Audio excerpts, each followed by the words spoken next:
Sa mundo ng bilis at karangyaan, may mga makina na hindi lang basta motor kundi simbolo ng kapangyarihan at sobrang kamahalan. Mga motor na ang presyo ay kasing halaga na ng bahay, sports car, at minsan buong buhay mo na. Ngayon, sasamahan kita sa pag-explore ng mga pinakamahal na motor sa buong mundo, mga rare, custom built, at sobrang insane ang design at performance. Pero bago ang lahat, baka pwede muna ako makahingi ng like at pakisubscribe na rin ang aking channel. Sobrang halaga po sa akin ito. Maraming salamat po. Simulan na natin. Tara? Ducati Desmo Sedici RR. Ano ang pakiramdam ng pagsakay sa isang motorsiklong? Halos kapareho ng ginagamit sa MotoGP. Iyan ang karanasang ibinibigay ng Ducati Desmo Sedici RR. Sa presyong $72,500 o humigit kumulang 4 na milyong piso, isa ito sa pinaka-eksklusibong production motorcycles na ginawa ng Ducati. Ang MotoGP ay ang pinakamataas na antas ng motorcycle racing sa buong mundo, kung saan sinusubok ang pinakamabilis at pinaka-advanced na teknolohiya sa dalawang gulong. Sa halip na gumawa lamang ng motorsiklong mukhang race bike, nagpasya ang Ducati na dalhin ang tunay na racing technology nito sa pampublikong kalsada. Mayroon itong 989 na CCV4 na engine na gumagawa ng halos 200 horsepower habang tumitimbang lamang ng 171 kilograms. Dahil dito, napakabilis ng acceleration nito at kayang makipagsabayan kahit sa ilang high-end supercars. Ngunit hindi lang performance ang dahilan kung bakit ito mahal. Tinatayang 1,500 units lamang ang ginawa ng Ducati, dahilan upang mabilis itong maging collector's item. Habang tumatagal, mas lalong tumataas ang halaga nito dahil sa limitadong bilang at koneksyon nito sa MotoGP history. Dodge Tomahawk. Kapag pinag-usapan ang mga motorsiklo, karaniwan nating iniisip ang magaan, mabilis at balanseng makina. Pero ang Dodge Tomahawk ay parang proyekto ng isang engineer na tumangging tanggapin ang salitang imposible. Sa presyong $555,000 o humigit kumulang 32 milyong piso, isa ito sa pinakakakaibang motorsiklong nagawa kailanman. Ang pinakanakakagulat dito ay ang makina nito. Sa halip na gumamit ng normal na motorcycle engine, nilagyan ito ng 8.3 liter V10 engine mula sa Dodge Viper, isang kilalang American sports car. Ang resulta ay halos 500 horsepower sa isang sasakyang mukhang motorsiklo, ngunit may 4 na gulong na nakaayos ng magkadikit. Dahil sa kakaibang disenyo nito, maraming eksperto ang nagtatalo kung dapat ba talaga itong tawaging motorsiklo. Ayon sa mga ulat, kaya nitong umabot sa theoretical na bilis na higit 400 milya bawat oras, bagamat hindi ito kailanman opisyal na nasubukan, at marahil mabuti na rin iyon. Tanging 9 na units lamang ang ginawa at karamihan ay itinuring bilang collector pieces kaysa aktual na sasakyan sa kalsada. Ang Dodge Tomahawk ay hindi ginawa para maging praktikal. Isa itong monumento ng matinding engineering at patunay na minsan ang layunin ng isang imbensyon ay simpleng ipakita kung hanggang saan kayang umabot ang imahinasyon ng tao. Hildebrandt at Wolfmuller. Bago ang Harley Davidson, bago ang Ducati, at bago pa man sumikat ang konsepto ng motorsiklo, may isang makina na nagbukas ng pinto para sa buong industriya. Ito ang Hildebrandt at Wolfmuller, ang kauna-unahang production motorcycle sa kasaysayan. Ginawa ito sa Germany noong 1874, sa panahong karamihan sa mga tao ay gumagamit pa rin ng kabayo bilang pangunahing transportasyon. Mayroon itong 1,489 na CC twin-cylinder engine na gumagawa ng humigit kumulang 2.5 horsepower. Sa modernong pamantayan, tila maliit ito. Ngunit noong panahong iyon, isa itong teknolohikal na himala. Nakakamit nito ang bilis na humigit kumulang 28 milya bawat oras, na sapat upang mamangha ang mga tao noong huling bahagi ng ika-19 na siglo. Tinatayang nasa 1,000 units lamang ang nagawa bago tuluyang magsara ang kumpanya. Dahil sa matinding pambihira nito, ang mga natitirang unit ay nagiging napakahalaga sa mga kolektor at museo. Kapag may lumabas sa auction, ang halaga nito ay maaaring umabot sa $3.52 milyong o humigit kumulang 204 na milyong piso. Ngunit ang tunay na binabayaran dito ay hindi lamang ang makina, binabayaran mo ang simula ng buong kasaysayan ng motorsiklo. Ang pinagmulan ng milyon-milyong motorsiklong tumatakbo ngayon sa buong mundo. At para sa mga kolektor, walang presyo ang pagmamay-ari ng isang piraso ng kasaysayan. Ecose ES is a spirit. Paano kung may isang motorsiklong ginawa na parang Formula 1 car na nilagyan lamang ng 2 gulong? Iyan ang ideya sa likod ng Ecose ES is a spirit sa presyong 3.6 na milyong dolyar o humigit kumulang 208 milyong piso. Isa ito sa pinaka-eksklusibo at pinaka-advanced na motorsiklong nagawa kailanman. Hindi ito ginawa ng isang malaking motorcycle company. Sa halip, nilikha ito ng isang maliit na grupo ng engineers na may layuning baguhin ang paraan ng pagbuo ng superbikes. Isa sa pinakakakaibang katangian nito ay ang carbon fiber monocoque chassis. Ang monocoque ay isang disenyo kung saan ang mismong katawan ng sasakyan ang nagsisilbing pangunahing structural frame. Ito rin ang teknolohiyang ginagamit sa Formula 1 dahil sa kombinasyon nito ng tibay at gaan. Mayroon itong 2 litrong engine na kayang gumawa ng humigit kumulang 200 at 25 horsepower habang nananatiling magaan ang buong motorsiklo. Dahil dito, nakakamit nito ang pambihirang performance na bihirang makita kahit sa mga modernong superbikes. Ngunit higit sa lahat, ang ES is a spirit ay halos hand-built para sa bawat may-ari. Bawat detalye ay maaaring i-customize ayon sa kagustuhan ng bumibili. Harley-Davidson Cosmic Starship. Karaniwan, mahal ang motorsiklo dahil sa bilis, performance, o pambihirang engineering. Pero paano kung ang dahilan ng presyo nito ay sining? Ito ang kwento ng Harley-Davidson Cosmic Starship, isang motorsiklong nagkakahalaga ng 3 milyong dolyar o humigit kumulang 174 na milyong piso. Nagsimula ito bilang ordinaryong Harley-Davidson Vide Rod. Ngunit kalaunan ay ipinasa ito sa kilalang artist na si Jack Armstrong na sikat sa kanyang Cosmic Extensionalism art style. Ang Cosmic Extensionalism ay isang uri ng abstract art na gumagamit ng makukulay na pattern at enerhiya upang lumikha ng kakaibang visual experience. Sa loob ng mahigit 2,000 oras, manumanong pininturahan ni Armstrong ang bawat bahagi ng motorsiklo.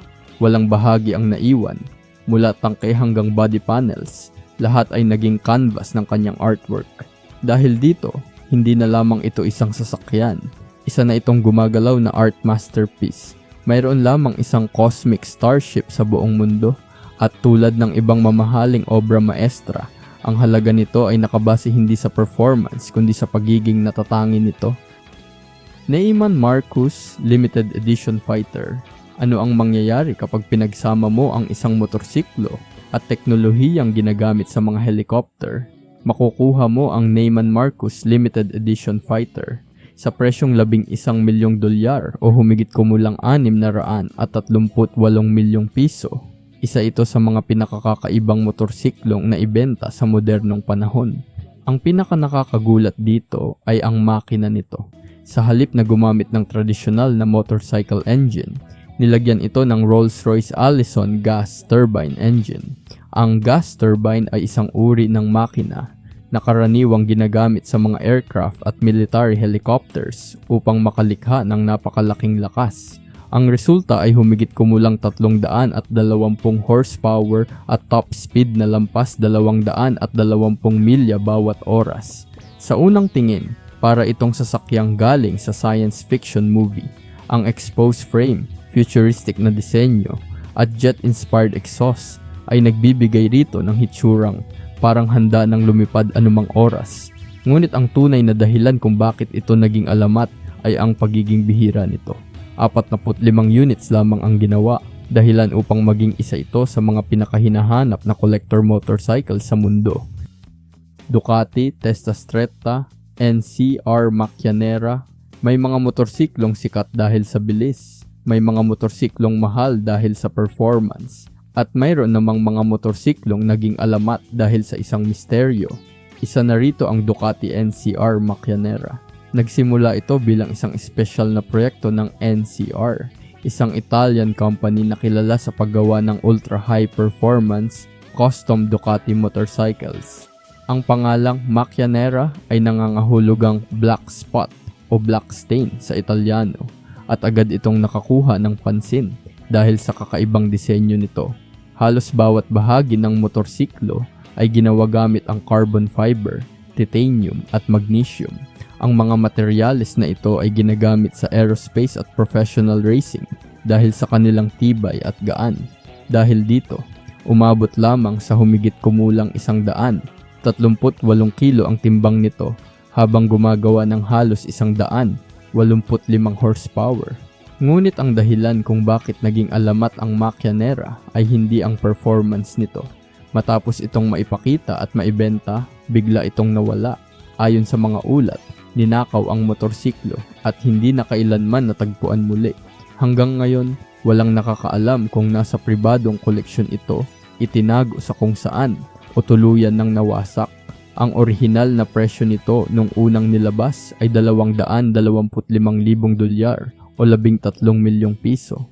Dahil sa misteryong ito, lalo lamang tumaas ang halaga nito at pinaniniwala ang nasa higit $3 milyong o 174 na milyong piso. Motorcycle from Easy Riders. Hindi lahat ng mamahaling motorsiklo ay naging sikat dahil sa engineering. Ang ilan ay naging bahagi ng kasaysayan ng kultura. Isa rito ang Captain America Chopper mula sa pelikulang Easy Rider. Inilabas noong 1969. Ang Easy Rider ay isa sa pinakaimportanteng motorcycle films sa kasaysayan ng Amerika. Ang pelikula ay naging simbolo ng kalayaan, rebellion, at buhay sa bukas na kalsada. At sa gitna ng lahat ng iyon ay ang sikat na Stars and Stripes Chopper na minaneho ni Peter Fonda. 4 na bersyon ng motorsiklong ito ang ginawa para sa pelikula. Ngunit sa paglipas ng panahon, karamihan sa mga ito ay nasira o nawala. Isa lamang ang nakaligtas. Ang natitirang original na motorsiklo ay naibenta sa auction sa halagang $1.35 milyong o humigit kumulang 78 milyong piso. Kung titingnan ang performance nito, wala itong maihahambing sa mga modernong superbike. Isa lamang itong heavily modified Harley-Davidson na may mahabang front fork at custom frame.